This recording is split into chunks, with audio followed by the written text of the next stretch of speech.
don't get enough sunlight. Yep. They're always in the building and they spend more time eating junk. Yep. Yeah. So, and a lot of them have deficiency in vitamin D. Yes. Yep. And that's one of the main things too that actually can help fight the COVID and also. Yeah. Yeah. Makes a big difference. Yep. Yeah.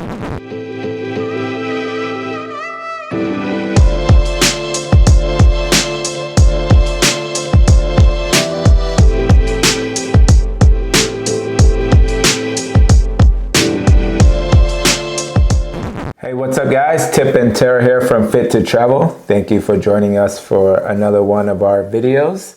We're kind of doing some things here around in the studio. We got some mics coming soon, but as of right now, we are trying to get this thing rolling. Hopefully you guys have been enjoying our videos. This video today is on Antigua. We've had some pretty popular videos on Antigua, and this one specifically is on a food tour that we did in Antigua. It was called Eat and Lime, and if you've been a part of our channel before, you know that we do enjoy our food tours. Yes. We tend to do a food tour most places that we travel if we can. We think it's a great way to kind of explore the city or the town and try some good food. We always tend to find some places that we want to go back to also. So we knew when we were going to Antigua that this was going to be something that we wanted to do. So a little bit about the tour. Like Tip said, it's called Eat and Lime Food Tour. It's $105 a person, but there are 6 stops over 3 hours. So I know it always sounds like a lot of food in the small amount of time. But what's nice is they really just give you just a little bit of everything to kind of try so that you're not feeling stuffed throughout. This one was a really good balance of a couple different like small food items and then also a couple different drinks. And we'll get into all of that as we go. But it's based in St. John's. So it's right near where the cruise ship docks and the main part of the city. So it was cool to be able to just walk around and kind of see what the downtown is like and enjoy some local businesses. And Khadija was our host for the tour, and it was just the 2 of us that day. So we got like our own private tour, and she was awesome. She did a great job really giving us like the background of everything and telling us the history of different places, but also being very good about the food that we were trying. So we'll get into the different stops. So our first stop was at Annette's Fine Caribbean Cuisine. This was a cool little tiny shop. We walked a little bit. I don't know, it's probably from where we began, probably only like a quarter-mile walk, a little bit less. And then we went in there as this cool little tiny little shop. Annette, who's actually the owner, she was there. I believe she was the one at the cash register. Mm-hmm. Yeah, so she was there, and she was there to kind of just serve and take our order. Very nice. You're the owner, right? Yes. Yeah. Say hi to YouTube. Yeah. Say hi to YouTube. Okay. You'll be on our YouTube, so we'll tell them when they come that we sent them. Okay, welcome. Then, and you know, this one was the first stop, which was awesome because it was, what time was it? It was like 10 a.m. or something like that. Yeah, I think we started at 9, so probably like 9:30 by the time we got started. So we got to, after we had our initial breakfast at our room before, because we, 9 or 10 o'clock is a little late for us to eat. We had a traditional Antiguan breakfast, which involves saltfish, chopped up greens and plantains, and egg and some bread, which was just a nice little simple meal that seems like that's just the go-to for Antigua. All right. All right, Tara.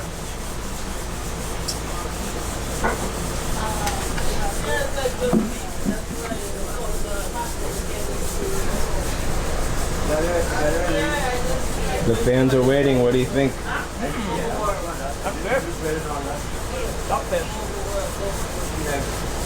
Yummy? Mm-hmm. Looks good. What is this, like a plantain? Yeah. And they call the greens chop up, which is like okra and different vegetables, ones that we weren't really used to having, but it's kind of like sauteed like how we would saute like spinach here. So it's just it's all like, you know, small amounts. It's not like a really voluminous amount of greens. It's more like cooked greens. Yeah. But it was very good. It was nice to have like a good breakfast to get us going on the tour. Yeah, I enjoyed it. It wasn't anything that was like, just amazing, like over the top tasty, but it's a good breakfast, I think. Yeah, the saltfish is definitely interesting. Yeah. That's a pretty popular thing in Antigua. And I thought it was fine, you know. It's just different. There's not a lot of flavor to the saltfish. It just tastes like salty fish, I think. But I mean, hence the name. But yeah, it was a good breakfast. Yeah. So then we go to stop number 2, which is Island B-hive Sports Bar, and that's also nice and close to the cruise ship dock. So that's a popular spot if people are coming in on a cruise. This is known for their local dishes, like lots of seafood. It's also, because it's a sports bar, there's like usually have TVs playing sports and like some more like pub food. We just got some shrimp fritters and a rum punch. Oh, fuck. Oh, that is bomb. I like it. Tip approved. Just a quick stop for us. It was more of like this was the only stop that was busier than most places. Like there was a lot of people in there. It's an open air restaurant. So like you can kind of look around and kind of see everything. But there was just a lot going on when we were there, and it was pretty busy at that time. Yeah, this was kind of right in the middle of town, and then there was a cruise ship that just came in. Mm-hmm. And so it was kind of busy. So it was more one of those touristy places.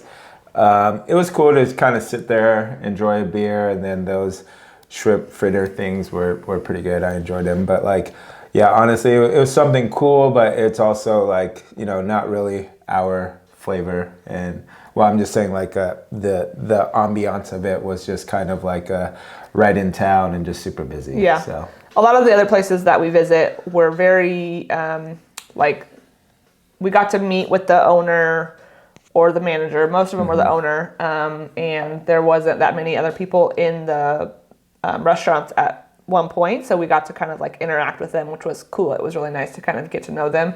This one was just kind of like a stop in, eat, and go type of thing, which was fine because it was just like have a little bit to eat and then move on your way. But yeah, a lot of the other places was more about like getting to know who it is behind the business and like their story. Yeah. So number 3 is probably my favorite, or in the top 2 at least, but was the Smoothie Palace with the Smoothie King himself. It's just this little pop-up little van that he just does in the, does it in a certain area, but it's just this guy just out of his own van, and he just makes these little smoothies, and everything that he makes comes with intent and with just lots of nutrients packed into there.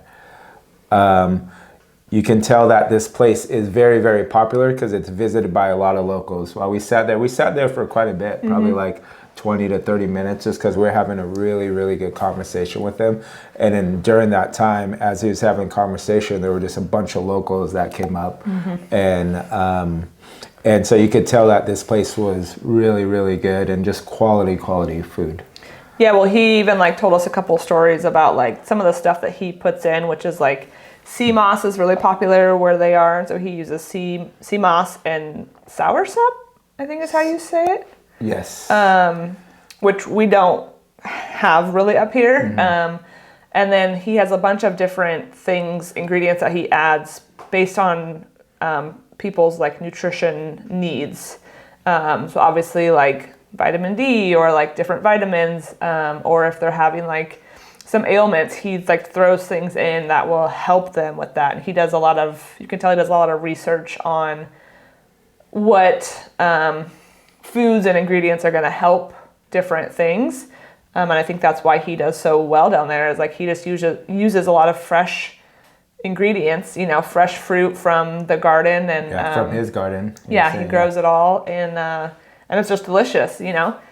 His smoothies run like from $6 to $10 because some of the stuff in them is very nutritious.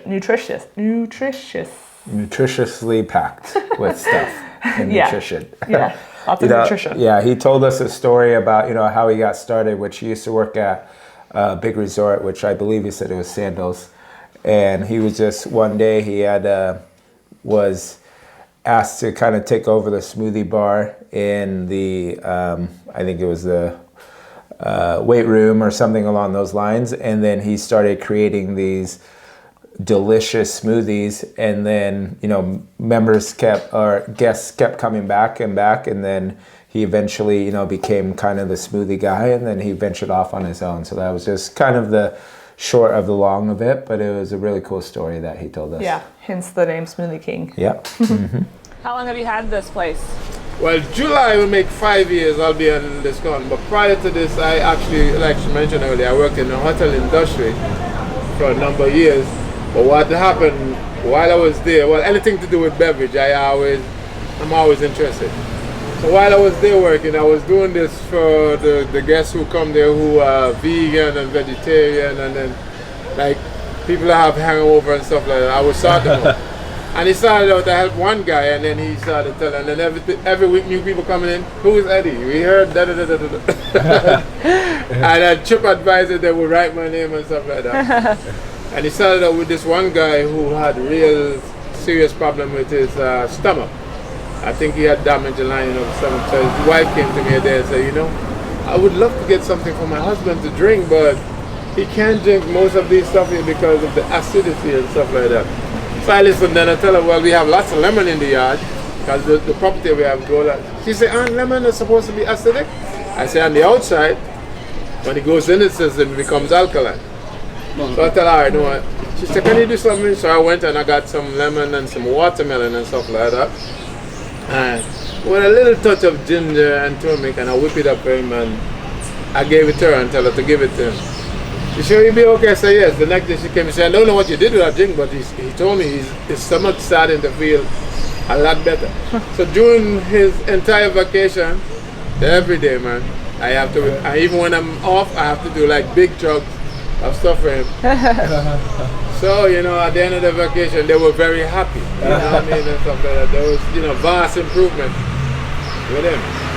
And then every week people come, and then I have this lady, she doesn't use sugar. Period.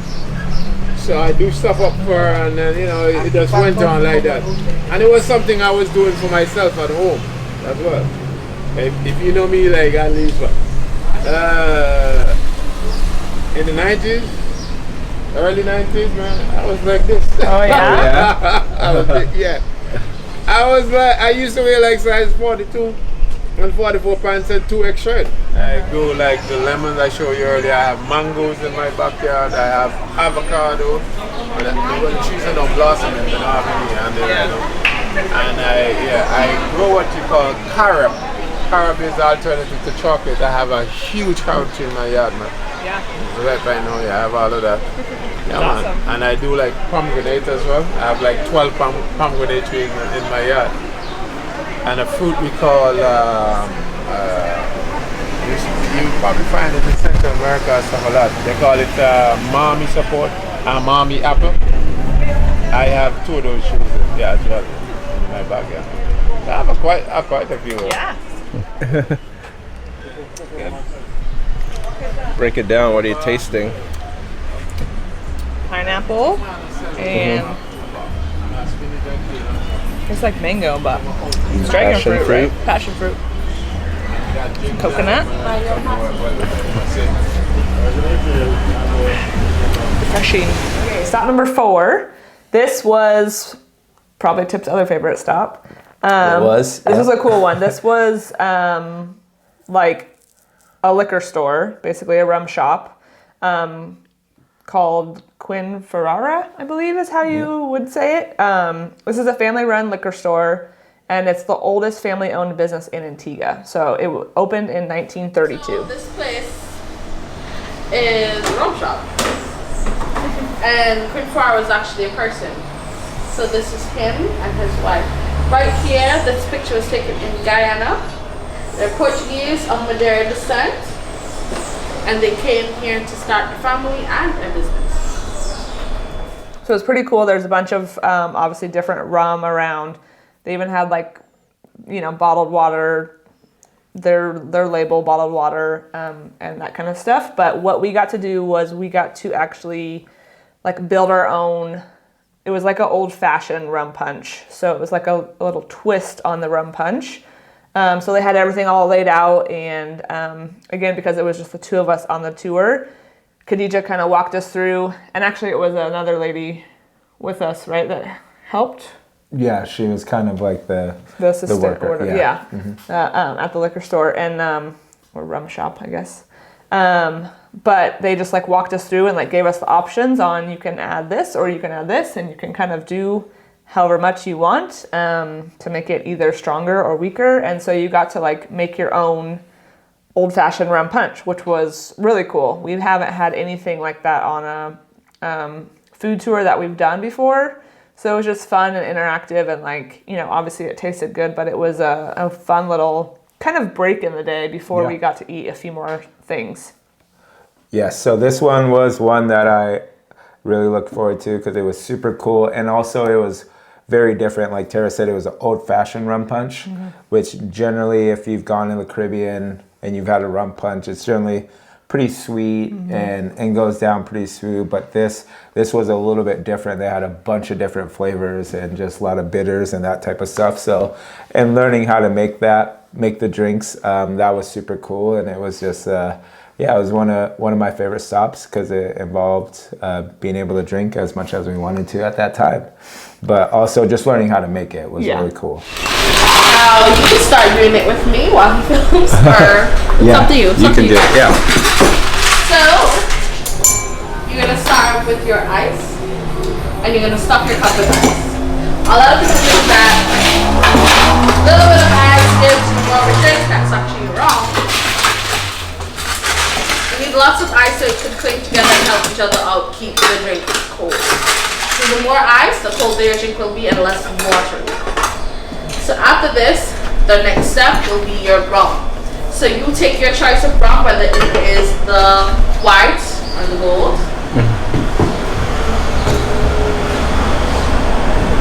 And then we're gonna pour. Okay. So we're gonna pour with a count of 5. Anybody's 5 could be different. It's up to you. And your hand, then you're pouring. So I'm gonna demonstrate first, so nobody can say that I overpoured you. So it's 1, 2, 3, 4, 5, and that should give you an ounce or ounce and a half. 1, 2, 3, 4. 4 is good. Oh, come on, Tara. Just a little bit more. A little bit more. Come on. You're on vacation. Come on. I can always add more later. Okay, so the next step will be your bitters. You have your Angostura, Aromata bitters, you have the original, and you have your orange. So you're gonna put 2 of one, and then you just put 1 dash of the other one. So whichever one you like the most, you could put 2 and then 1 of the other. So you turn it completely over and you make the dashes. You don't do this. Do this. So it's a straight pour. Shouldn't come out the cup at all. I like this. I like both of them, so I'm gonna put 2 both of them. So the next step is going to be your lemonade, and with your lemonade now you're leaving a space so you can add sugar.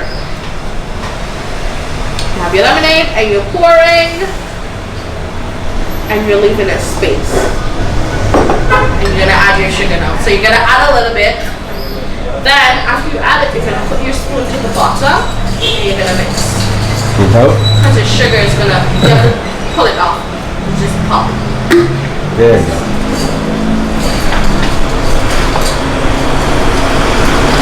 Oh. That's okay. More flavor. So you're mixing at the bottom.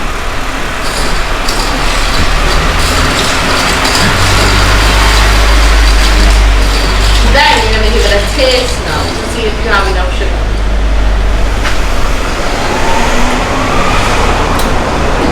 Very cinnamony. Too cinnamony. I got like 4 cloves in there. How is it? Need more rum, need more lemonade, need more bitters. What's the difference between these two? So that is sugar. That one next to the other. This one? That is regular lemonade. That is sugar. That's just plain sugar. Okay.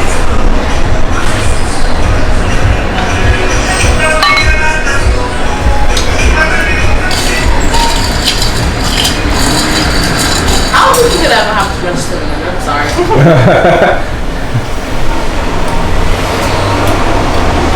You want to try mine? Yeah. We're gonna put the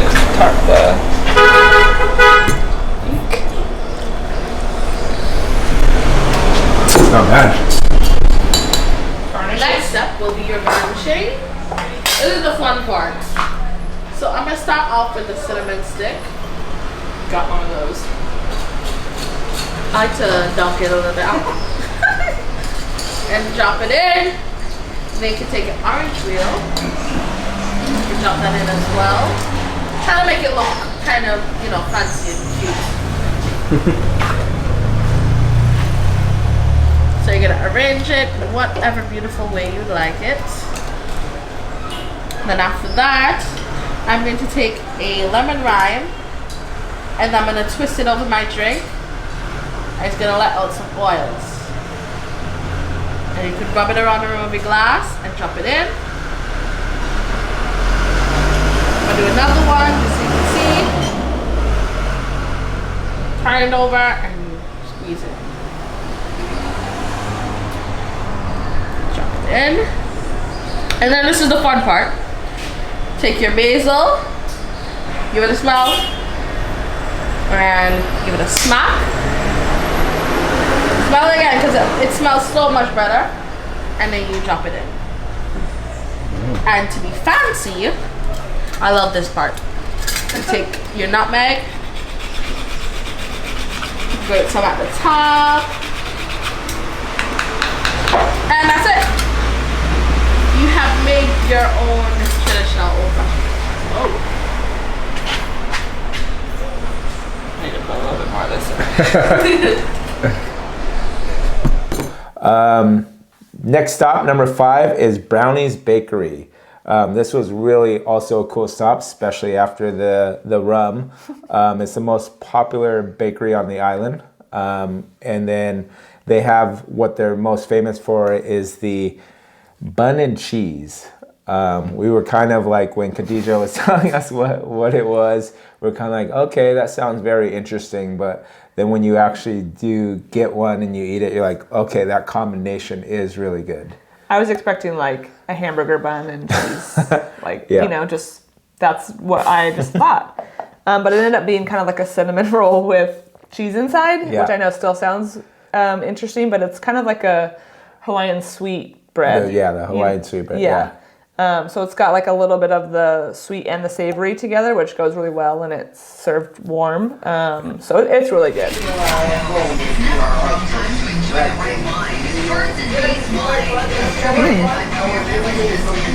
Yummy? Yeah. It's like a cinnamon roll with grilled cheese. I can smell the cinnamon. There's history behind that. Khadija told us about it, and I'll probably botch the story a little bit. But this one here is going to be heated up. So this place originated in a very poor community on the island. So this used to be a refuge to a lot of less fortunate people. So what they would buy from them would be their bread, and they would buy that and they would enjoy that for a whole week. Why? Because on Sunday we would have our traditional Sunday morning breakfast, like what you had in the morning, and that's the bread that they would serve with that. So what this place did very, very, very, very long ago, they decided that every Sunday they would make the bread twice the size of a regular bread on the weekdays, and they would sell it for the exact same price. So if the bread was $7, it would be $7, but it would be twice the size. So they would be able to buy 2 of those, and it would be able to last them for the rest of the week. Oh, that's nice. Yes, Yeah. and that's exactly why this place is the most popular. And people used to come from all the way to the countryside and come all the way down into town just to get their bread. Now there are branches throughout the whole island, and they created the bun and cheese oven recently, and this is one of the fan favorites. So the bun and cheese, sometimes they would put chicken sausage or pork sausage inside of it as well. And people would eat this after drinking lots of alcohol. So they would serve this after a party, like an all-inclusive party where there's food and drinks. Or people would just have this for breakfast. Or as a little bit of a snack. So it will be here in a second. I'll be right back. No problem. Thank you. Are you excited? Always excited to eat. Basically kind of what people grew up on, and like on Sundays it was like a very cheap and easy meal to make, and this place just kind of was a place to go to, and then they just kept rolling with it, and you know, everybody stops there, especially on Sundays, I believe she said. Yeah, after church. It's a really popular thing to have there. And obviously there's different bakeries on the island, but like this one in particular, Brownies Bakery, is like known for that. I think that was my favorite. Well, that or this next stop were my favorite food parts. The next stop 6 is Patty Delight, which is basically like a beef patty, where if you've had them, we've had them in like Jamaica and that kind of stuff, but it's just like beef in a what's the outer shell type thing. Anyways, we'll pop up a picture. You know, like a flaky dough. Yeah. Anyways. Fried dough. Yeah. Anyways, we don't know. See ya.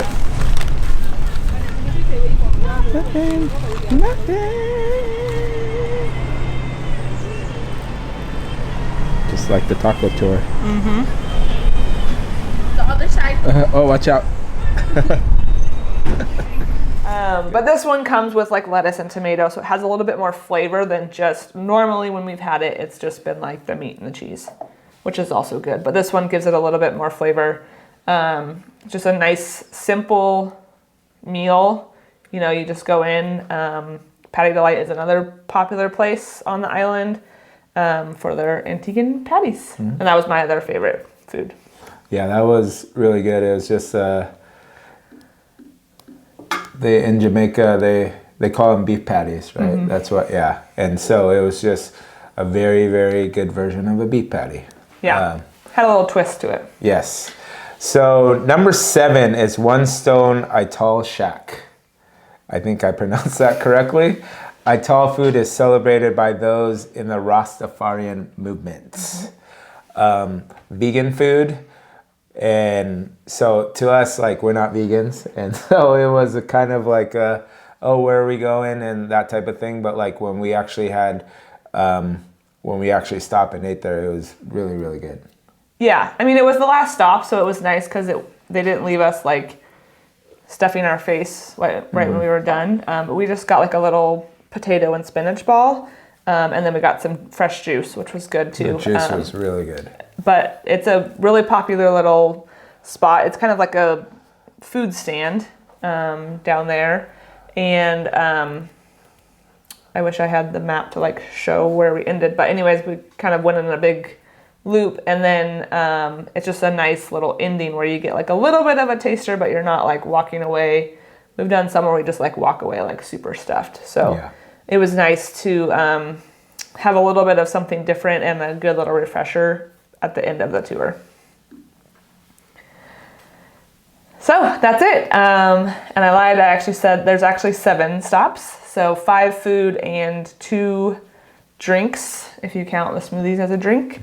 Like we said, we love doing a food tour just because it's a nice way to explore the town. You can support some local businesses and you get to find some good food around too. So what we typically like to do is do a food tour early in our time so that if we find a place that we really like, we'll make sure to go back again and again and again, because that's what we do. But we think it was one of the best things to do while in Antigua. And if you are visiting Antigua, make sure you check out our other Antigua videos. We have an Antigua and Barbuda budget, and we also have 10 of the best beaches in Antigua. So we'll link the beaches one here. Make sure you watch those. Yeah. Peace. You didn't like, comment, subscribe. Oh. I was waiting for you. Sorry. Yeah, I didn't know.